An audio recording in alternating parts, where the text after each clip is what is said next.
Hey, Sterling Cousins. You already know what time it is. Animated horror stories.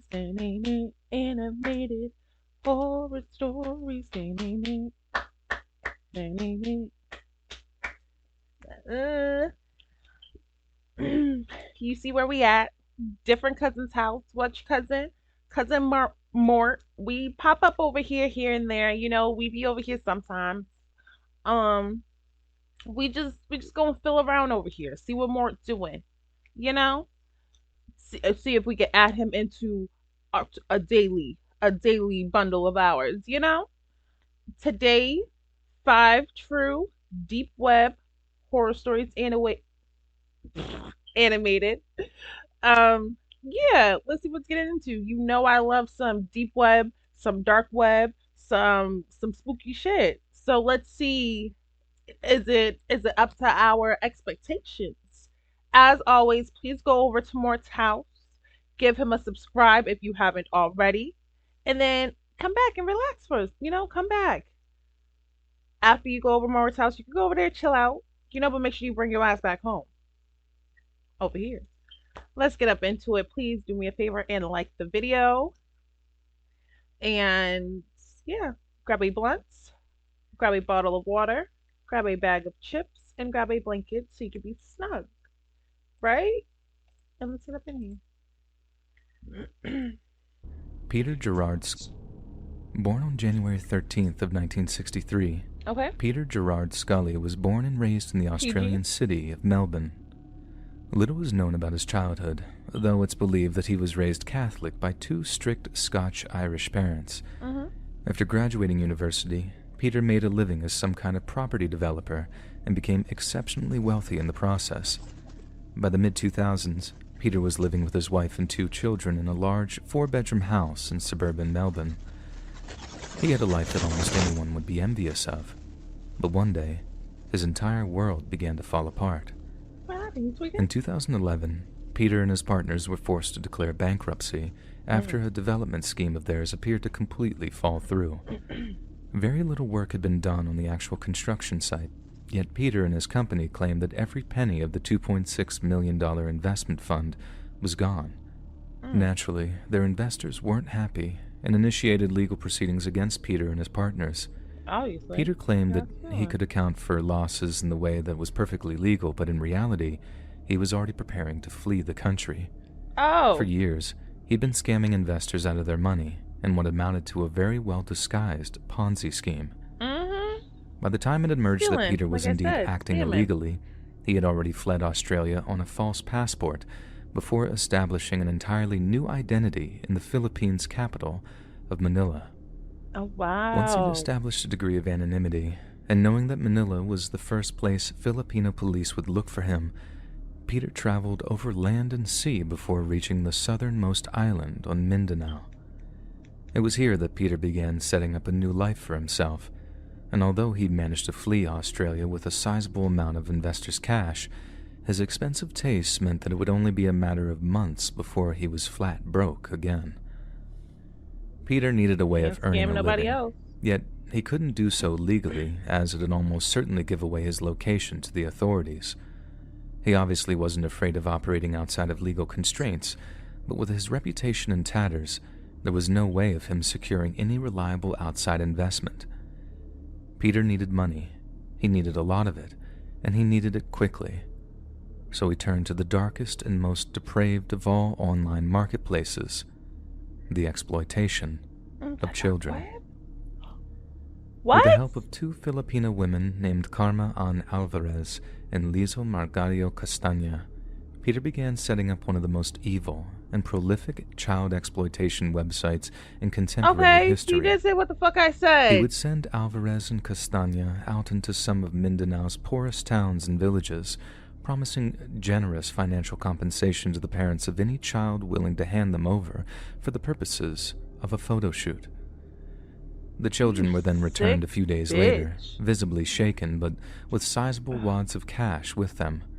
You The children sick either never fucking spoke of the bastard. ordeals they'd faced at the hands of Peter and his so-called girlfriends, and those that did were either hushed up or disregarded. The Oh, harrowing abuse that took God. place at Peter's photo shoots were recorded before the videos were uploaded onto a dark web messaging forum that he created named No Limits Fun. The most notorious of these videos was entitled Daisy's Destruction and depicts the despicable abuse of 3 underage Filipino girls. A mere preview was uploaded to the webpage while Peter offered visitors the full unedited recording for around $10,000. Ugh. One of the most active of the abusers in the tape is the 19-year-old Liesl Margallo, who had herself been trafficked at a similar age as the children that she ended up abusing. For 5 long years, Peter and his accomplices continued to traffic and abuse children until one day, Karma Someone killed Alvarez them? appeared to have had a change of heart. To Karma's knowledge, Peter's routine was simple. He'd trick a parent into giving him their child, record their exploitation, then return them with money. But even this had proved too burdensome on her conscience. She apparently pressured him to raise his age bracket, so to speak, and to introduce alcohol to the girls so they didn't suffer as much during the abuse. Peter seemed to have Like, agreed what to the this, as in 2015, he coaxed 2 teenage girls back to his home with the promise of food and alcohol. The girls came willingly at first, but when it became evident that Peter planned to abuse them, and to document it no less, they attempted to escape. Okay. Peter and his photographer, the identity of whom remains unclear, Oh, this apprehended the girls in the process of their escape, before brutally beating them and dragging them into the home's earthen cellar. Okay, now we know we're gonna have to do trigger warnings at Cousin Moore's house too. So trigger warning, trigger warning. If this is making you feel uncomfortable in any type of way, please hop up out of here. You may leave. You don't gotta stay here with me. You can get up out of here. Go watch another video or something, or just go to sleep. However early or late you watching this, you know. There, each girl was forced to dig their own grave before Peter announced that they were to be buried alive. The girls begged and pleaded for Supposed their to send lives, them home. swearing on all they held dear that they'd never Someone breathe kill a this word man. what had occurred that You've been evening. doing this shit for 5 It years. was only then that Peter planned to let them go, confident that fear would forever seal their lips. But before that, he decided to hang on to them for a few more days, just to make sure that he'd made his point clear.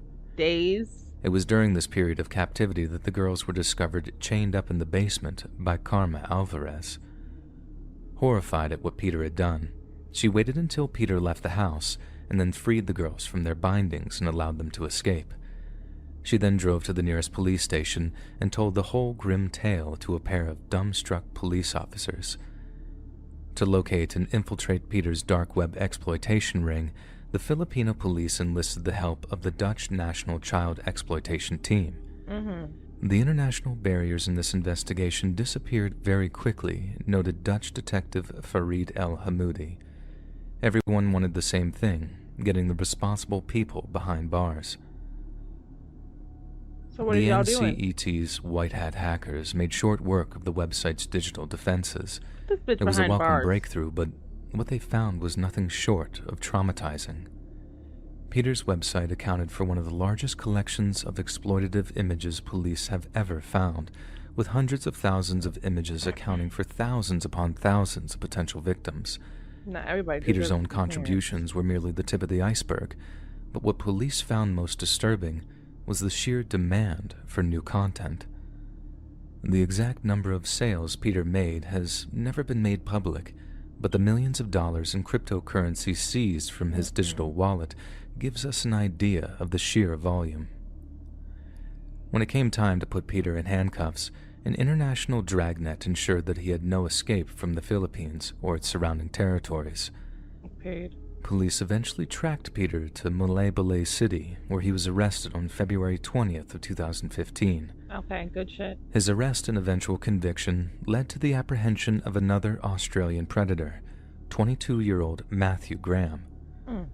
Using the pseudonym Lux, Graham ran a number of what he referred to as hurtcore sites on the dark web.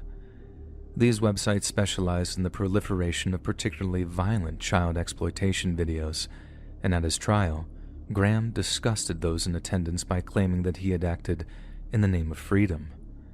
At his own trial, Peter Scully faced a grand total of 75 criminal charges, with most of them pertaining to the trafficking and exploitation of children. People are so fucking He was tried along with two disgusting. other men, a Brazilian named Hanno Caetano de Oliveira and a German man named Christian Rusch, who were Fuck said all to them have hoes played up. an intimate role in the recording and dissemination of Peter's crimes.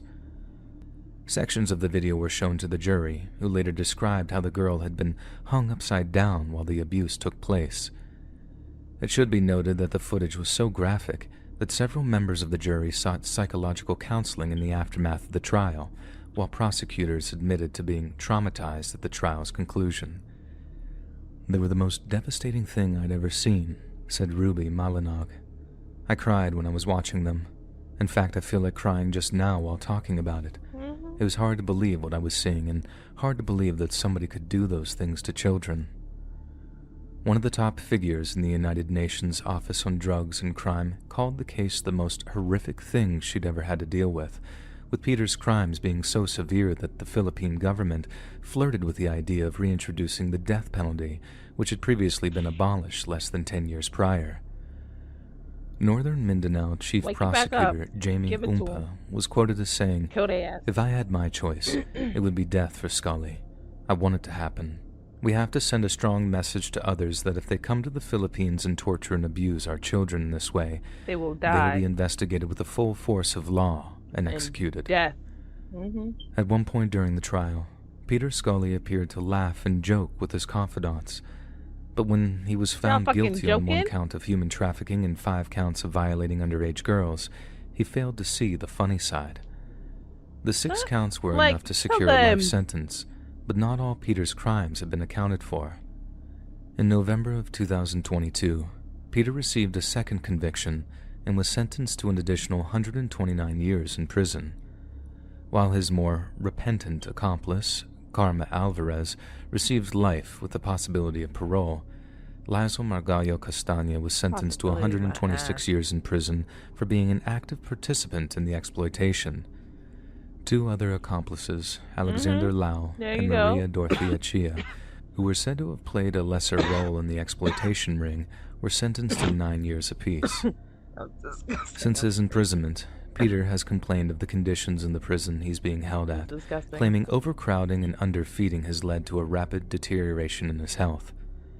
Jail warden Ferdinand Pontillo told the media that he wants to be pampered with luxury food and a mobile telephone so he can make international calls.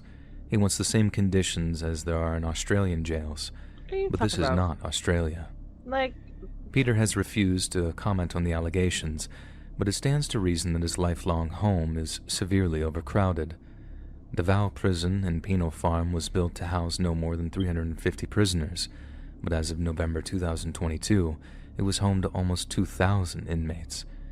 Yet it's difficult to feel any sympathy for a man who showed such a despicable lack of mercy or Ain't empathy nothing, for man. those whose lives he he succeeded in needed some destroying, lethal injection. all for his own perverse financial gain. Did all But this perhaps the he was most broke. terrifying aspect of Peter's case is that jailing him barely made a dent in the ongoing effort to rid the world of child exploitation.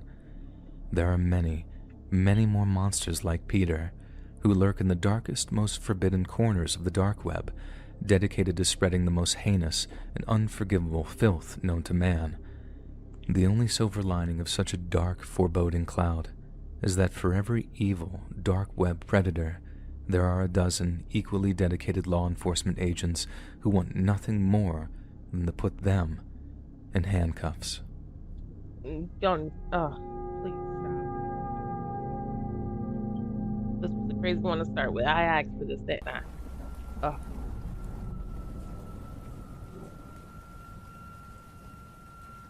Speak, y'all. A couple of years ago, when I was in high school, I was hanging out with some of my friends, and they started talking about the deep web. Mhm. My friend George had been on it before, and he was telling us things about it.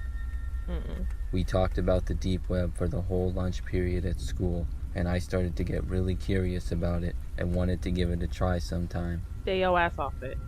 Later that day, when I got home from school, my curiosity got the better of me, and I decided to try to access the deep web.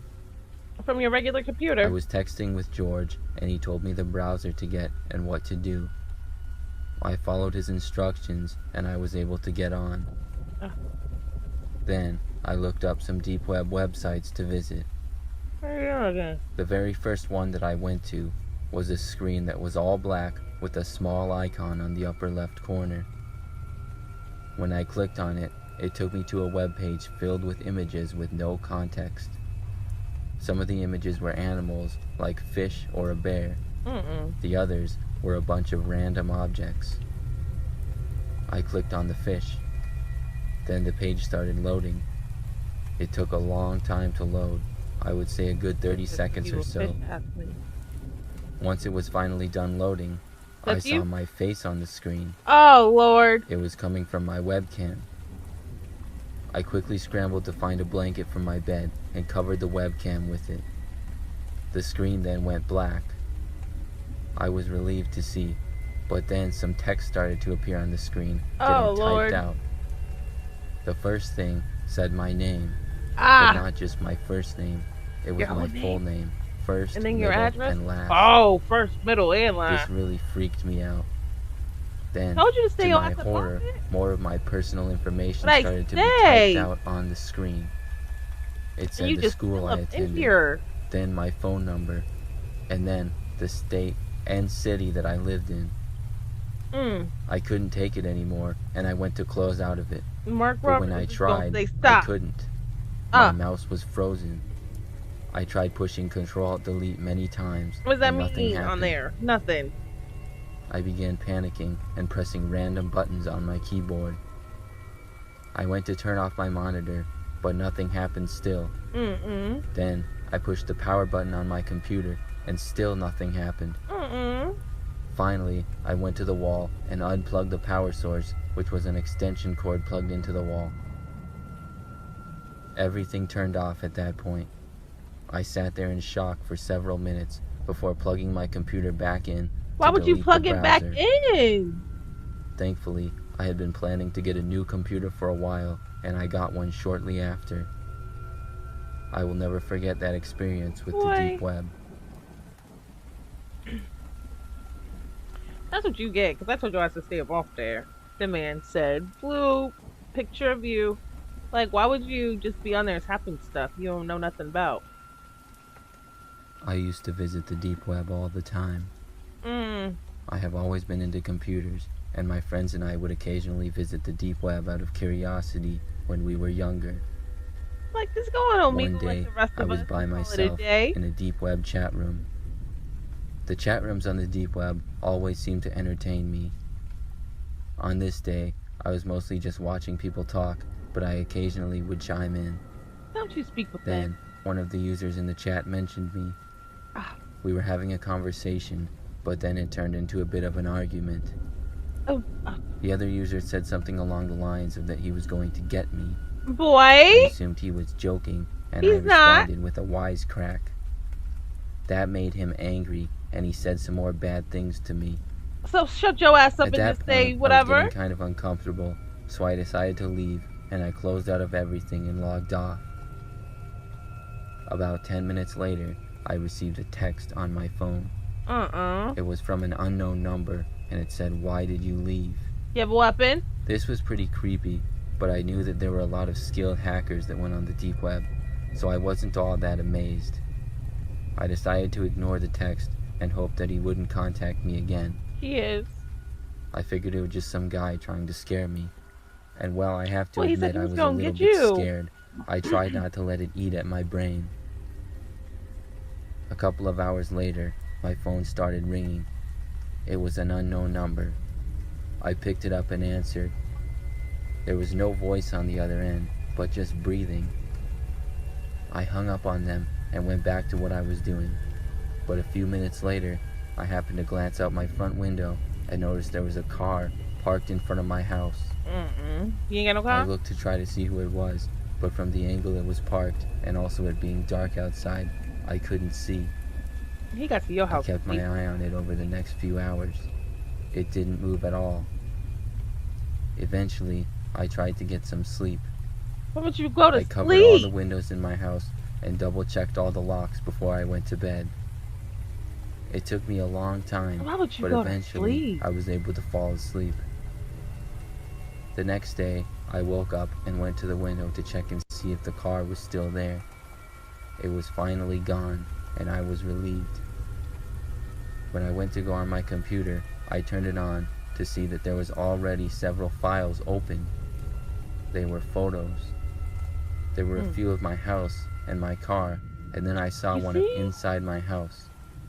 Then I saw the worst one of all, which was a photo of me sleeping, taken from inside my house. Right It in looked your like it had been taken from my bedroom like doorway. this. I couldn't believe what I was seeing. Uh-huh. I ran around my You house, peed a checking little every bit. room, but nobody was in there anymore. I went Stay to your my ass off front the door deep web. and saw that it was unlocked. I have Which no one? idea how they were able to get in my house. I am a really deep sleeper, and I guess that was why they didn't wake me up. You're a really deep sleeper, and you knew that. Well, then you For went the to next the few car. days, I was Oh looking over boy, my shoulder got every me 5 stuttering, seconds pissing me and off. kept looking out the window to see if the car would return. Everything was fine until about a week later when I woke up in the middle of the night hearing a noise coming from my room. At first I thought I was just imagining things, but then I sat up just in time to see the back of a man walking past my room. This time, I called the police immediately. As I did, I heard the person leaving my house. I had no interest in going after them. None. The police arrived about 10 minutes later, and I explained the whole thing to them.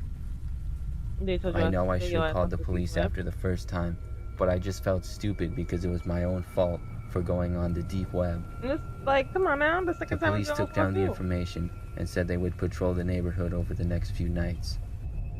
Nothing more happened since, and I won't go on the deep web anymore.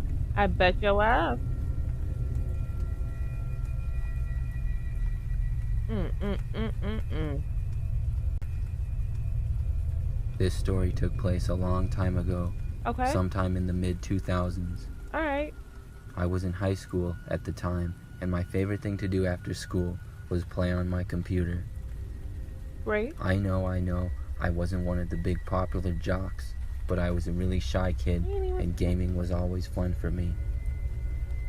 I had heard about the deep web, and one day I decided to go on it for the first time. I was pretty good with technology, so I was able to figure out how to get on pretty easily. I heard about the deep I web and was visited a like, couple I of ain't selling no websites that were kidney. I ain't got pretty no normal, business on there. and the more time I spent, the more I was able to find the unusual websites. They were some of the craziest websites I had ever seen. I remember I came across a website that seemed to be filled with puzzles and codes of some sort. I looked at them for about 10 to 15 minutes, and it was pretty interesting to try to understand them. But suddenly, out of nowhere, my fax machine started printing something.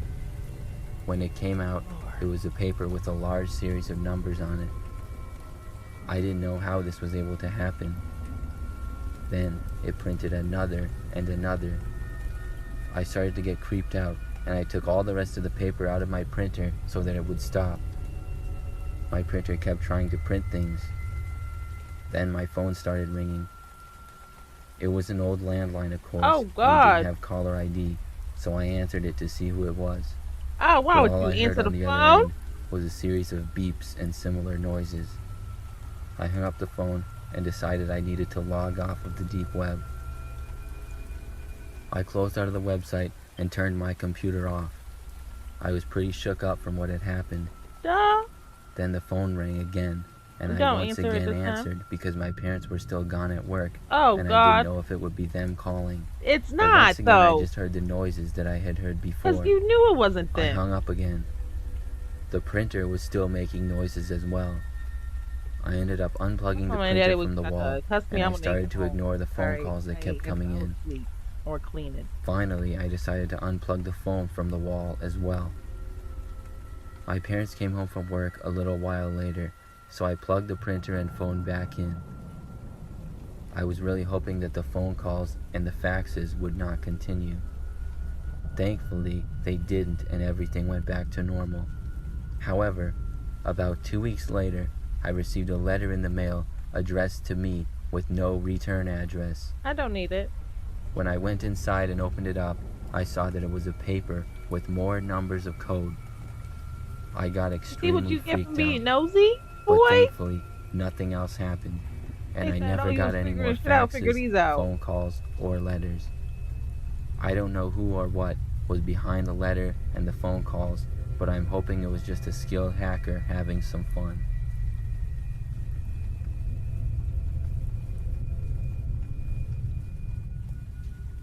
It's the hackers walking away from me. Like, leave these people alone.